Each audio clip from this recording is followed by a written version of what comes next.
السلام علیکم ورحمۃ اللہ وبرکاتہ۔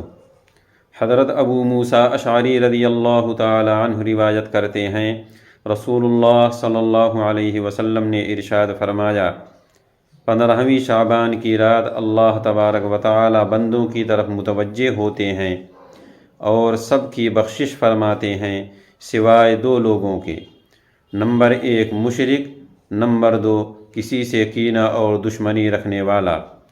مختلف احادیث سے یہ بات معلوم ہوتی ہے کہ مغفرت اور بخشش کی اس مبارک رات میں 14 قسم کے آدمیوں کی مغفرت نہیں ہوتی، لہٰذا ان لوگوں کو اپنے حالات درست کرنے چاہیے اور اللہ کے سامنے سچی پکی توبہ کرنی چاہیے تاکہ وہ لوگ بھی اللہ تبارک و تعالی کی مغفرت کے حقدار بن جائیں۔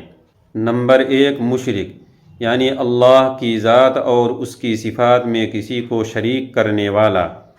نمبر 2 بغیر کسی شرعی عذر کے کسی مسلمان سے کینہ اور دشمنی رکھنے والا۔ نمبر 3 حق کی جماعت سے الگ رہنے والا۔ نمبر 4 نکاح کے بغیر اپنی خواہش پوری کرنے والا مرد اور عورت۔ نمبر 5 رشتے توڑنے والا۔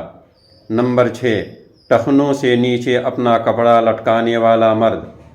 عورت کے لیے ٹخنوں کا ڈھانپنا ضروری ہے، ٹخنے کھولنا اس کے لیے جائز نہیں۔ نمبر 7 ماں باپ کی نافرمانی کرنے والا۔ نمبر 8 شراب کا عادی اور رسیہ۔ نمبر 9 کسی کو ناحق قتل کرنے والا یا خودکشی کر کے اپنے آپ کو مار ڈالنے والا۔ نمبر 10 زبردستی ٹیکس وصول کرنے والا۔ نمبر 11 جادوگر۔ نمبر 12 ہاتھوں کے نشانات وغیرہ دیکھ کر غیب کی خبریں بتانے والا۔